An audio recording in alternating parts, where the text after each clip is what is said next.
Devin, don't get me wrong, I'm a fan of your channel. I subscribe, it's the kangaroo and atheism and, all that. Great, love it.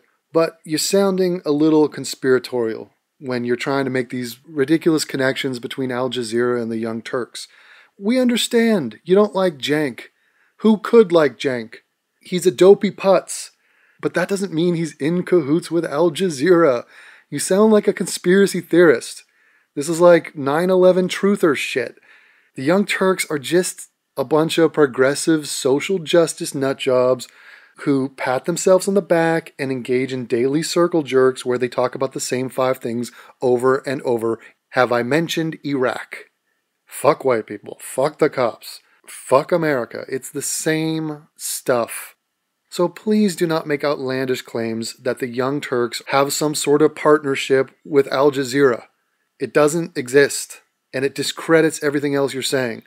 Fun for everybody. We've got a new partnership. It's with AJ Plus. That's the digital-only channel for Al Jazeera. And they're doing a bunch of great content. Look, the overall thing is voice of the voiceless. Yes. That's pretty good. We like that. We like that. We do like that. Right. Did you see Anna's reaction right there? As the word Al Jazeera dropped forth from the fat mouth of this Neanderthal, Anna gave a glance to the camera, breaking the fourth wall, almost like in The Office. So when the boss, whether it's the British version, the superior version, Ricky Gervais, or if it's the American version, Steve Carell, they're doing something crazy, and then you get this sort of protagonist character of Jim, or Tim, depending on the show. They look at the camera as if to say, I see you seeing me being in this situation. It's a plea to the audience. This is what inspires the humor. This is like a wink to the audience saying, are you seeing what I'm seeing? That's what makes it funny. Humorous moments do not come from watching somebody doing something crazy. They come from watching somebody doing something crazy. Because then you identify with the person watching and experiencing this crazy moment. And this is what brings enjoyment to you. So that's what Anna just did. Fun for everybody. We've got a new partnership. It's with AJ Plus. That's the digital-only channel for Al Jazeera. And they're doing a bunch of great content. This is a cry for help from Anna. Anna needs to find the eject button from that desk. When you show up at work and Cenk says, so today we're going to do a segment on our new partnership with Al Jazeera. With Al Jazeera. Oh, that calls for a glance to the camera. Look, the overall thing is voice of the voiceless. Yes. That's pretty good. We like that. We like that. We do like that. Thing. Wait a minute. The overall thing is the voice for the voiceless? That's your take on Al Jazeera and Al Jazeera Plus? Have you been to the channel? The channel is a rabid, Jew-hating, anti-Semitic, Israel-bashing frenzy. Type in Israel in AJ Plus and just look at what you get back. This is a purely hateful, Muslim apologetic propaganda machine. This is not an exaggeration in any way. You will be seeing it. I will be unfolding this before your eyes. You will be amazed. The voice for the voiceless. The voiceless? You mean the terrorists? These are terrorist sympathizers. The voiceless, yeah. The government of Qatar. The human rights violation capital of the universe. It's the voice for them. It's a voice for the Charlie Hebdo killers and how they were maligned by being called terrorists. It's the voice. You remember the girl? Remember that fat whale? The female version of Cenk? So basically, if Cenk decided to follow Bruce Jenner's path through life, we'd get this. This woman, who was attempting to smear all white Canadians and declare them to be racists, it turns out she writes a blog. You know what's on her blog? Articles such as this. Why I don't condemn ISIS. Oh, also, not to mention, thoughts on the normalcy of ISIS fighters. Yeah, they're just people.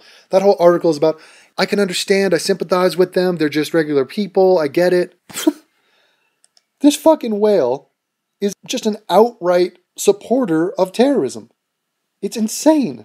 Why I won't condemn ISIS? Because doing so only feeds the ubiquitous floating distrust of Muslims. Well, guess what? However much distrust of Muslims I had before reading that sentence has just increased. It just backfired. Anybody who's unwilling to condemn ISIS, I completely distrust. And should. Because when you ask Muslims to condemn or denounce heinous actions, ideologies, or groups, What you're saying is that you don't trust any Muslim. No, we're saying you should be sane and rational and condemn evil people doing evil things. And if we cannot even agree to that, then what chance do we have at making actual change or fighting against this brand of evil? Because you're saying that I can't be trusted until and unless I vocalize dissent against an individual, an action, an ideology, or a group that claims to do something in the name of a shared identity. Yes, your little club, your death cult, Islam, has members that are doing something awful. If I belong to a club whose members did the same thing as ISIS, it is my obligation to speak out against those people. Not to mention, it is my obligation to rethink what the club I belong to is all about. And why am I a member of it? How on earth can I justify this? Because no one asks where the moderates of anything else are, but I need to constantly provide a Rolodex of names in a futile attempt to satiate not a sincere curiosity, but often just a rhetorical question with a poor point. So to condemn ISIS, that's a poor point, and I need to have a sincere curiosity about them and about what they're doing. I am sincerely curious about why they're beheading people. Yeah, I'm very curious. And that is a rhetorical question. I'm not. It's a sarcastic rhetorical question. If I condemn ISIS, I am, in essence, condemning myself. Well, thank you. That pretty much wraps it up. You are ISIS. You are a member of this terrorist organization, if not literally, in ideology, which is the entire problem. How could this sentence should be amplified, which is what I am doing now. I am condemning myself and my communities to the continuation of the never-ending onslaught of not ISIS, not the beheaders, not the subjugators, not the murderers, not the terrorists, of suspicion, dehumanization, and interrogation that is far from unique to us, especially when living as minorities. Wink, wink, an additional victim card, but is the most public. Okay, if I condemn ISIS, then I am encouraging the dehumanization and interrogation and suspicion. What? What? I can't even. That's the end of the sentence. Well, you know who I think is now less human? You. So yeah, I have just dehumanized you. Well, no, more precisely, you have just dehumanized yourself by being unwilling to condemn ISIS. My suspicion of you is now rightfully increased because you write things like, if I condemn ISIS, I am in essence condemning myself. And interrogation, yeah, some people in the sane modern world feel the need to interrogate people who pose a threat to civilization and to peace on earth, like you, like Al Jazeera.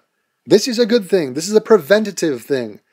This is a calm and reasonable reaction to ridiculous acts of terrorism and terrorist groups such as ISIS. But I get away from myself. I go too far into this fat whale. Let's just rewind here. So this woman who works for Al Jazeera Plus, who is in favor of ISIS, unwilling to condemn ISIS, she is in partnership with Cenk Uygur and the Young Turks. This is not 6 degrees of Kevin Bacon. This is 1 degree of separation between Cenk Uygur and the support of ISIS. Okay? You clear on that? You understand? It gets worse. All right, so every once in a while we want to do a story on something, but it's kind of cool that Al Jazeera has its own reporters. So they go out, they do the story, and we actually want to use some of their content to kind of give you guys a bigger picture of the things that we talk about on the Young Turks. So it makes a lot of sense. So they got a whole bunch of different things, right? You got explainers, for example, they explain in one short clip how gun violence in America compares to the rest of the world. Yeah, you're missing the point though. They're animated explainers, which makes them extra fun. So they go, this is the difference between the US and... That's not animated, That's not animated, but anyway, that's all right. They also have satire and comedy, something that you try to do but don't really succeed at. And also short documentaries. We like that. We like documentaries. I like documentaries. So we've done some of our own, but they got one on underground wrestling. How are you not going to check that out? I want to do I want to see if anybody's doing the Uyghur maneuver. Mm-hmm. So pretty neat stuff and comprehensive, and they've got some stuff that we can't do on our own. So it's a good partnership. We're happy to do it. We'll feature some of their content going forward, and we want to let you guys know about it. So check out AJ Plus. Recently in Boston, a suspected terrorist who the FBI had reams of information on, who had been tracking this guy for months, and who were perfectly aware that this guy intended to commit acts of terrorism, specifically beheading Pamela Geller. This is a guy who went out and bought a military knife with a 9-inch blade. This is a guy who they have on audio tape planning terror attacks. A guy who they have saying, instead of going after Pamela Geller, I might be going after cops. I think it's time to kill some cops that are local in the area, and that will be my jihad. The people, the good people at AJ Plus, the partners of the Young Turks, decided to do a video about it. And now they're going to play a couple victim cards here. Not the victim Pamela Geller, not the victim of the cops of the Boston area. No, not the victims of this terrorist planned attack. No, he is the victim. Why? Because he's Muslim and he's black. This is a joint victimization card that is being played here. Poor Muslim, poor black guy, isn't he oppressed? As he plans to behead people, isn't he oppressed? He had two things against him. He was black and Muslim. The black man in this country is an endangered species. The black man in this country is an endangered species? Let me just pause that real quick and point out the fact that it is a shame that 93% of black people are killed by white people. You know, I as a white person apologize for killing 93% of you that die, and many of these young black men do die. And it's my people, the white people, who kill 93%. Wait, what? Hold on. Getting a little note here. Oh, it's black people that kill black people. Well, why don't you guys stop hunting each other down in the streets? Oh, right. Poverty, racism, slavery. Okay, it's my fault anyway. I'm sorry. Thank you for clearing that up. Gotcha.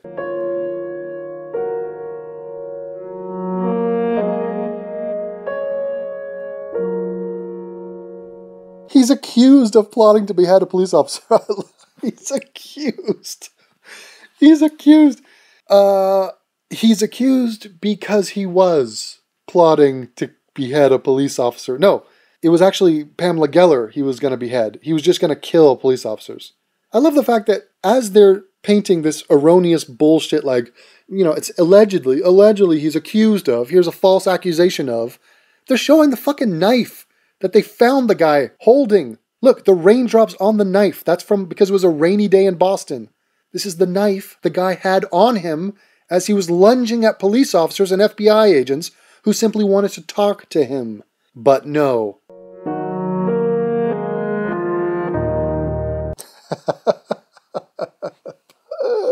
Oh, Lord, Lord, Lord, Lord, Lord, Lord, my Lord, my Lord, oh, my Lord, Lord, Lord, Lord, oh. Do you know who they're talking to right now? Do you know who AJ Plus is talking to? The partners of the Young Turks. We spoke to Imam Abdullah Farouk. Do you know who this guy is? You're going to love this. This is a radical Muslim extremist, jihadist, fundamentalist, recruiter of young people, radicalizer of young people, formerly associated with Northeastern University. He was let go. A prominent Islamic figure, Islamist figure in the Boston area. We will get to him. You will find out who this guy is. First, let's listen to what he says. The bottom line is there was reckless endangerment. See, the young man, or the victim... The victim... Wait, okay. The guy who had been watched by the FBI, everybody knew the guy was a radical jihadist, planning multiple terror attacks, planning in the imminent future to kill cops, planning to behead a woman, lunging at police officers with a big-ass knife. That's the victim? Oh. Was surrounded by 5 police officers and FBI, and they approached him in a very reckless manner at a shopping mall early in the morning with school buses passing by and pedestrians and cars. Would that be the best way? They knew where they lived. They suspected that he was dangerous. Why would they do this out in the open? Okay, wait a minute. What does school buses and pedestrians... Where is the pedestrians, first of all? Cars? They didn't stop the guy in the middle of a freeway. There's nobody around. And what were they doing? They're saying, show us your hands. We need to talk to you. You're under arrest. Whatever they were saying, he did not comply with the commands. Put the knife down. He didn't. He didn't want to. This was his jihad moment, his Allahu Akbar moment, his flaming out of this world. Oh, he could have put the knife down. He could have gone into questioning, but he would have gone to jail. He is a known terrorist. Why do it out in the open? Why not? This is away from people. What, you'd rather have a siege on his apartment? Endanger the people at that place? Where do you want to confront this guy? This seems like a perfectly legitimate place. He's walking out. We know where he is. Nobody's around. Let's bring him into custody. Jesus. You know, what we find that's going on with the black men in America is that if you can't incarcerate them, then annihilate them. They wanted him alive. He would be alive today. Oh, right. Oh, right. This guy's Martin Luther King all of a sudden. Oh, my God. Oh, he's black, guys. He's black. That's what this has to do with. This is, the black man. He's being suppressed. We're hunting down a black man everywhere we go. Right. Nothing to do with our months-long investigation of this guy's imminent plan to behead people and kill cops. No, nothing to do with that. It's his color. Fucking racist bitches. You see this shit? Love it. This is just a Hail Mary of fuck white people. Aren't they all racist? Jesus Christ. I love it. Just pops up everywhere. They did want him to be alive, but he pulled out a knife and he attacked cops and he resisted arrest. So, yeah. So this whole thing, this is a mess. And it's cost the life of a young American boy. I love how he's getting younger and younger as the conversation goes on. It's amazing. The man is getting more and more innocent. Look at this. He started as a young man. Now he's a young boy. He's not just a boy. He's a young boy. He's 26. That's not exactly young, especially in the Muslim world, where 10 is old for a woman. You don't want to be tapping a 10-year-old. They're not tight. Okay? Gravity has taken its toll on a 10-year-old's body. You want to get 9 to 6. That 9 to 6 range, that's ideal. Just 26 years old, and probably didn't make the best of decisions. But I don't think that it warranted his death. He didn't take anybody's life. And if he was threatening to take somebody's life and they wanted to apprehend him, then they most assuredly could have very easily have done that. My impression of him was that he was impressionable. He was impressionable? This is just coming from the horse's mouth. The evil, bearded horse's mouth. He was impressionable by guys not like you. You. You are the guy that poisoned this guy's brain. You are a known jihadist. You will not believe who this guy is that Al Jazeera Plus is interviewing. If what they say is true, then he had to be impressed by others than what Islam teaches. Right. Islam. The real Islam is peace, guys. The real Islam is just, oh man, it's hippy-dippy carpenter shit. You know what it is, you guys? Forget all the violence and the mayhem, the killings and the terror attacks. That's not real Islam. The real way to follow a child rapist, pedophile, warlord, beheader of human beings is peace. That's the real interpretation of Islam. Fuck. The media had him to think that that the woman down there who's drawing pictures of the Prophet that they don't even know, their insulting behavior insults them, not the Prophet Muhammad. Oh, God. Another quick shiv, knife attack into Pamela Geller. Another opportunity that has come and went where they did not disparage the people that tried to kill this woman. They, in fact, criticized her behavior. I mean, this is another morally reprehensible moment in time. Fuck these people. There's an old expression that we have in America, sticks and stones will break my bones, but your names will never hurt me.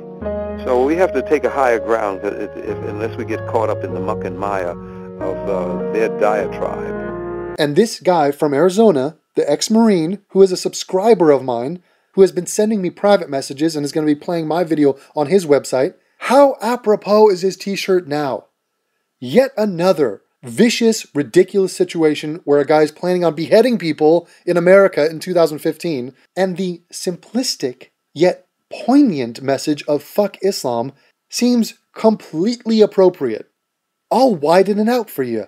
In case you happen to not be an anti-theist at this point in your life, somehow you've navigated through the world without becoming an anti-theist, which is almost a miracle. Ironically, you not being an anti-theist is almost proof of a god, because that is a miracle. Not only fuck Islam, fuck Judaism and fuck Christianity and fuck religion altogether. However, it's a spectrum too. Turns out that's on a spectrum. So no, it's not equal to say fuck Islam and fuck Judaism, because those religions are incredibly different. And the people that follow those religions do incredibly different things. And the number of people who follow those religions in a fundamental way, who actually believe in the doctrines of Judaism and Islam, those numbers are totally radically different. So while it's fair to say fuck Judaism and fuck Islam, there's way more that needs to be said about it. Fun for everybody. We've got a new partnership. It's with AJ Plus. That's the digital-only channel for Al Jazeera. And they're doing a bunch of great content. Look, the overall thing is voice of the voiceless. Yes. That's pretty good. We like that. We like that. We do it's like kind of that. a TYT thing. We like that. We like that. It's sort of a TYT thing. You son of a bitch. Fuck off, Cenk. Okay, so who is this dude? So who is Imam Abdullah Farouk? Farouk Atay Adonai Alachenu Melech Haolam. No, that's not his. I don't think it's Farouk. I think it's Baruch, but different guy. But who is he? Who dat? Who dat? Who dat? Who do dat? Dat? I'll tell you who dat. Dat be this guy.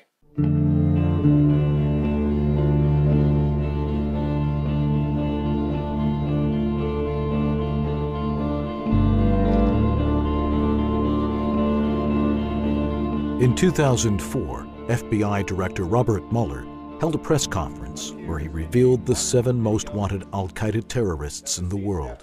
One of them was unusual. Hafia Siddiqui is an al-Qaeda operative and facilitator. She attended colleges in the Boston area and is believed to have left Boston in January of 2003. In 2008, Siddiqui was arrested in Afghanistan and charged with attempted murder for firing an assault rifle at FBI agents.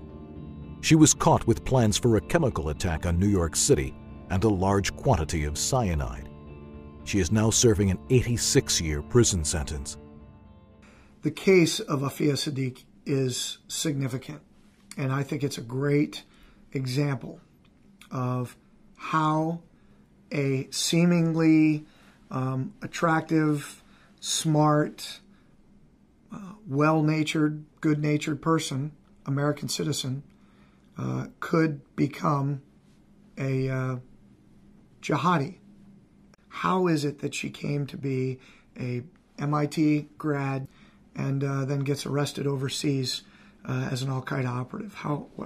What the heck happened there? While studying at Boston's MIT and Brandeis universities, Siddiqui became one of the most active members of a cell of al-Qaeda activists who were followers of the Blind Sheikh, the mastermind of the first World Trade Center bombing. As Siddiqui became more and more radical, she began frequenting the mosque of Imam Abdullah Farouk, and he began helping her distribute jihadist literature to local prisons, where he had also served as a Muslim chaplain. Farouk gives inflammatory sermons to Muslim congregations around Boston. Why should you not struggle, fight, if you have to, in the way of Allah, when those who are weak amongst you from amongst and ill-treated and oppressed, it adds here, this is and oppressed, men and women and children whose cry is, our Lord, rescue us from this town whose people are oppressors. You know, and if anybody in the world is to be brave, it must be us. You must grab onto this rope, grab onto the typewriter, grab onto the shovel, grab onto the gun and the sword. Don't be afraid to step out into this world and do your job. And in closing, I say, Wal kafirun aida, and the disbelievers, they're watching us too. Know that, and behave as though you're being watched. Imam Farouk is the Muslim chaplain of Northeastern University, the largest university in Boston, and the 4th largest private university in the country. Northeastern chaplain Farouk's extremist past raises serious concerns about the possibility that he is promoting extremism at the Islamic Society of Northeastern University, or ISNU, the Muslim student group on campus. Farouk is that group's official spiritual advisor. Before Hafia Siddiqui was even sentenced, Chaplain Farouk was already using her trial to incite other Boston Muslims at local mosques against the U.S. government. I brought some papers tonight that I'm going to ask if I could give out regarding a woman who is presently suffering, this woman, Afia Sadiq. Some people are afraid to get involved with politics and things that are going on, but you know, after they're finished with Afia, they're going to come to your door if they feel like it. You know, this Patriot Act permits them to come anywhere they want at any time. They say that she took up a machine gun while they held her captive in the other room and was ready to attack her captives. What a brave woman she is. It is said that we're trying to raise $30,000 tonight. I would say it's better that we raise your awareness and raise your your anger against the government who would level the charges that they have against this woman, and they say she is guilty. I would say she's only guilty of defending herself. Afia Siddiqui isn't the only convicted terrorist Northeastern chaplain Farouk is supporting. In 2009, the FBI arrested Tarek Mehana, a Sudbury man who often taught evening classes on Islam at Northeastern. They say the man spent 7 years working on terror plots, 7 years, with targets that include American soldiers and unnamed politicians in the executive branch. Prosecutors tell us he also, and his friends also discussed, spraying gunfire at random shoppers inside a mall. Mehana plotted to attack the Emerald Square Mall in North Attleboro, 40 miles from the Northeastern campus, in an automatic assault rifle rampage similar to the 2009 Mumbai attacks in India. Indicted together with Mehana was Ahmad Abu Samra, a Northeastern University graduate who is now a fugitive in Syria and whose father has close connections to Farouk. According to the indictment, the two would take extreme pleasure in watching videos of al-Qaeda terrorists mutilating the bodies of American soldiers in Iraq. They considered themselves to be the media wing of al-Qaeda in Iraq. Mehana was convicted on all terror charges against him and was sentenced to 17 years in jail. Northeastern chaplain Farouk participates with Northeastern students in demonstrations in support of Mehana. In February 2011, when Mehana was denied bail, Farouk was seen outside the courthouse telling a Northeastern student not to give up hope. They didn't stop. On April 3, 2011, Muslim students at Northeastern organized a seminar in defense of Tarek Mehana, who they claim is suffering from FBI repression. The seminar was supported by the Northeastern administration through the student activity fee. In 2011, the Islamic Society of Northeastern and other student groups were again given funds from the student activity fee to invite Norman Finkelstein. Finkelstein accuses Jews of exploiting the Holocaust to slaughter Palestinians. The invitation prompted Northeastern's Jewish students to write an open letter to President Aoun. The Jewish community at Northeastern is beginning to feel unsafe and uncomfortable on campus. We are appalled that the university would sanction such hateful rhetoric against a significant portion of the student body. Speakers like Norman Finkelstein, for example, are frequently the guests of the Muslim student associations on campuses all over America. They love him. He's been called the dream Jew of anti-Semites. We are here protesting the fact that the university is paying for an anti-Semite to speak. It's being paid for the student activity fee, which comes directly from our tuition.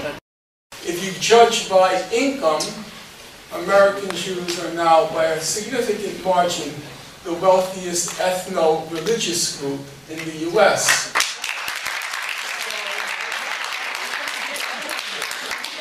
Farouk was visibly excited as he listened to Finkelstein's anti-Semitic speech. He was joined in this excitement by some of his colleagues at the Spiritual Life Center, a Northeastern department that claims it strives to serve, support, nurture, and celebrate the spiritual and religious well-being of all the NU community. The religious leaders offended Jewish students for supporting the notorious anti-Israel speaker. The entire Spiritual Life office was sitting in the front row wearing keffiyehs, endorsing and applauding everything that Norman Finkelstein had to say. The issue here is that the Spiritual Life Department is here as a group in favor of Norman Finkelstein. Not favoring him, enjoying his comments when they resonated to be the truth. This was not the first time members of the Spiritual Life Center engaged in activities deeply offensive to Jews. So once again, let's bring it in. Bring it in. Come on in. all the flying monkeys, come here, please. We're going to come close to the mic again. Now, I'm going to talk to you as if you're right next to me, because this is... Do you hear the bird in the background? I feel like I'm in a Disney movie with that bird. Now, what you have to understand is who the enemies are and who needs to be called out for their heinous dog shit. And that is Al Jazeera Plus and their partners in crime. Crime. The Young Turks. This is outrageous, scandalous shit that we are witnessing, and we need to do something about it. So stretch out your little monkey wings, because they're going to be called into action yet again.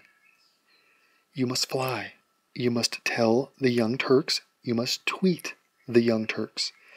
Please tweet that Armenian genocide-denying buffalo that he is in league with blatant supporters of terrorists.